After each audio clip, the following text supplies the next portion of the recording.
Well, hello. Today is Saturday, September 21st, and it's time for our weekly highlight meeting for WW Freestyle meetings. Today, the meeting was about finding your sitting solution. They're telling you that you need to move more, which we all know. We'll start off with the good news. I had a loss. I went out to eat last night, and I did choose wisely. I had a 4-ounce sirloin steak with a side of vegetables and a side salad. One, because I went to the Texas Roadhouse, one dinner roll with a little tiny little smidgen of butter, probably a teaspoon, and a glass of water. I just had water. And I really think that if I wouldn't have ate out yesterday, I might have had a bigger loss because even though I chose wisely, it's a restaurant and you know they use preservatives, which means sodium. And so I might have had a little bit bigger loss, but you know, I'm content with this one. I lost 1.3 now I'm in the 20s. I'm never going to see the 30s again. Even if when I get to my goal, I'm not going to be in the 30s because that'd be way too small. I'm 5'8". I was 5'9.5". I'm shrinking. But even at the lowest on my scale, I should weigh, on the weight scale, I should weigh 140 pounds. So I never want to see the 130. Well, no, I don't. I'm be content with 175. I'd like to weigh 160. I'm going to be perfectly honest, but we'll see where I get. We'll see where I get. But right now I'm 229.6 with a 1.3 loss, so I'm 74.6 pounds lost. I am 25.4 away from my 100 pounds. My goal was to make it. I'm not saying that I'm not going to make it, but my goal was to make it by New Year's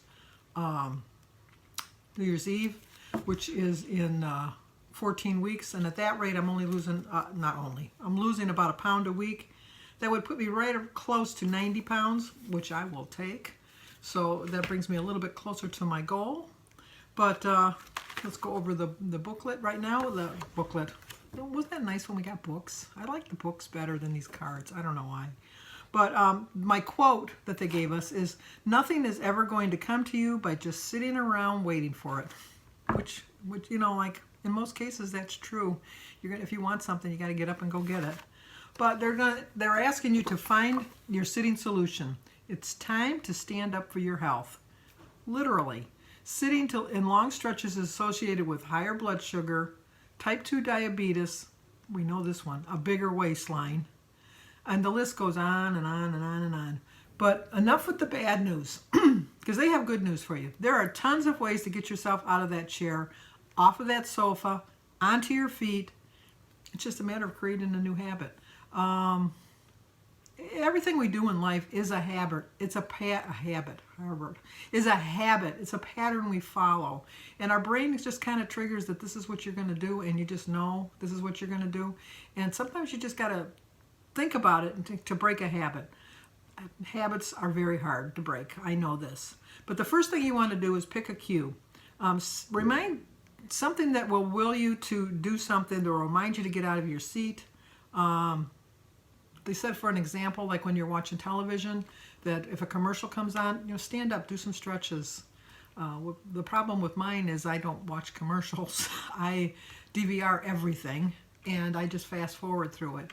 And my husband and I, Jim, we make jokes if we do happen to watch something live, and we can't speed it through. We just say we're mere mortals. We're just mere mortals. We can't get through the commercials. But that would be something. I could even stand up as I'm zipping through, for that matter. Number 2 is decide on a new behavior. This is the action you'll take when you notice the cue.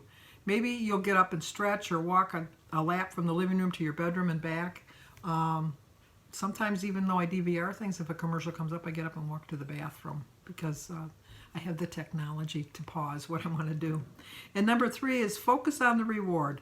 In this example, it could be the relaxed feeling you get after stretching, or just the satisfaction of having done a tiny little act of self-care. No matter how small, the payoff part of the habit loop helps whenever you stick with it. And once you recognize the reward, you'll want to do that behavior over and over and over again, which makes sense. So they told us that we need to get up and get moving. Easier said than done. I know that a lot of times. They say the estimated average person spends at least 10 hours a day sitting. And I thought, Can that really be true, that I spend 10 hours a day sitting? I get up every morning, and my new pattern now, excuse me, I gotta get a drink. My new pattern now is to get up in the morning and walk 2 miles. And then on Mondays and Wednesdays, I go for an hour water aerobics class with my sister-in-law, Bertie. And then on Tuesdays, Thursdays, and Fridays, I get up and walk 2 miles. And then I go to a water walking class with my sister Denise, which is roughly about 40 minutes. In the pool, it's a mile. We figured that out. That the instructor had told us if we did these certain exercises that we do while we're walking. We're not just strictly walking. We have some dumbbells that we're carrying in the pool. And I was going to think of a joke on that, but no. I was going to say Denise is not my dumbbell. But anyway, you know, like as far as like moving your arms this way or going like this way, we're always moving all parts of our body as we're walking. And so that's my thing. But then I thought, you know what? That's like at least 3 hours of my day. Am I really sitting between my house cleaning and everything else? And the answer is, yeah, probably. Because I really settle down for the night around 6 o'clock, and I don't go to bed till 2. There's 8 hours right there. And trust me, between 12 and 6, I've sat at least 2 hours. I know I have. Other thing you need to think about is sitting for most of the day can lead to more health problems, even if you exercise. And I thought, you know what? I always think, well, you know what? I walk 2 miles every day, and I do water aerobics and that. You know what difference does that make if I sit?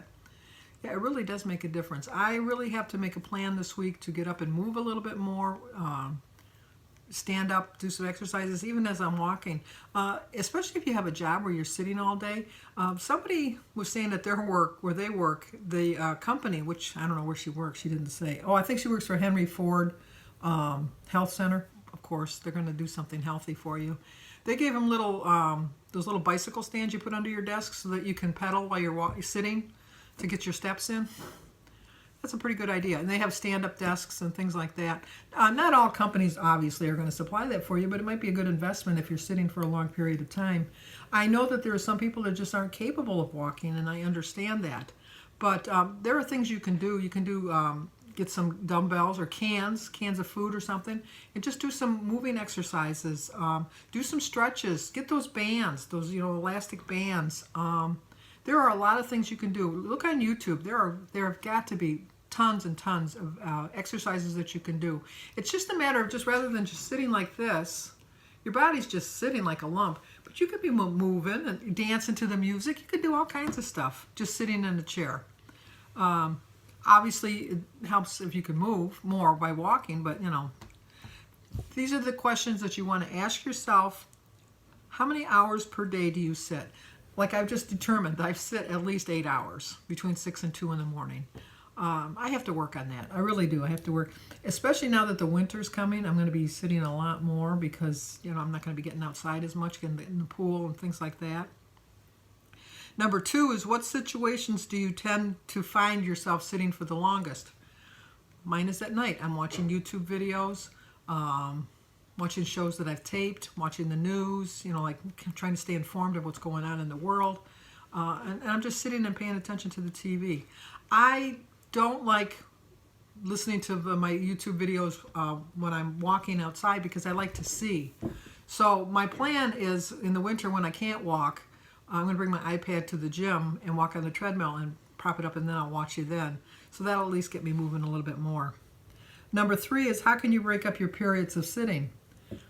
Like I said, get up and go to the bathroom, get up and walk a little bit during the commercials. Just get up and do some stretches or something. Just do something, like think of something. Even if you're at work, like old things that we've heard them a million times. Get up and walk to the copy machine. Get up and walk to someone else's desk. Get up and go to the bathroom. If you're drinking a lot of water, you're going to have to get up and go to the bathroom anyhow. And number 4, how do you remind yourself to do it? I have a Fitbit that I can set to remind me to get up and move.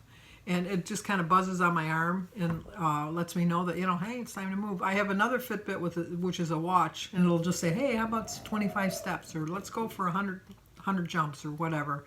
And it kind of reminds you that you need to do it.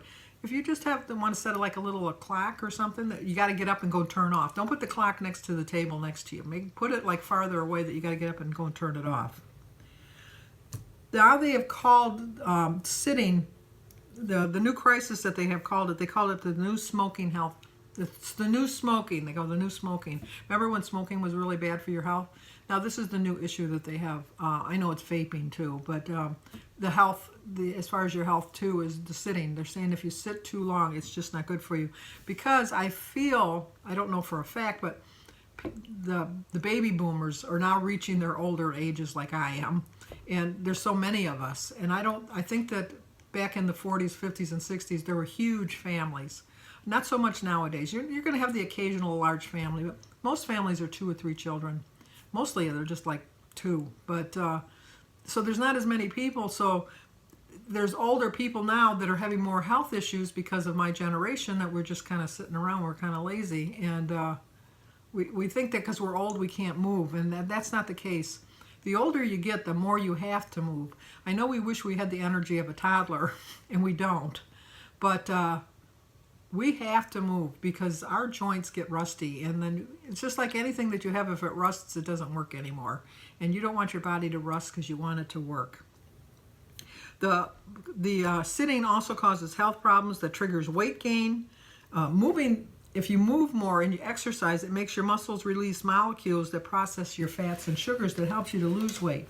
Now, Angela over at SMAC Vision and I are both feeling really bad, I guess, that the fact that we're really working out, we're really doing a lot. Angela's gone to the gym. She never went to the gym like she's going now. I mean, I've always walked. I've added the water aerobics and the water walking, but Angela's just started going to the gym.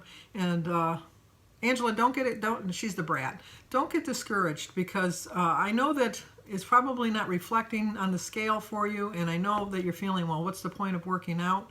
Working out's going to make you feel better. It's going to tighten the muscles. It's just going to make you sleep better. You're going to move better. And sooner or later, your body will catch up, and it'll get moving. And this is just a secret message. So you guys, if you want to listen in, you can listen in. But if you don't, that's fine too. But Angela, you've lost weight every single week since February. I think you had 1 week that you had a gain. Your body's just trying to catch up with you now.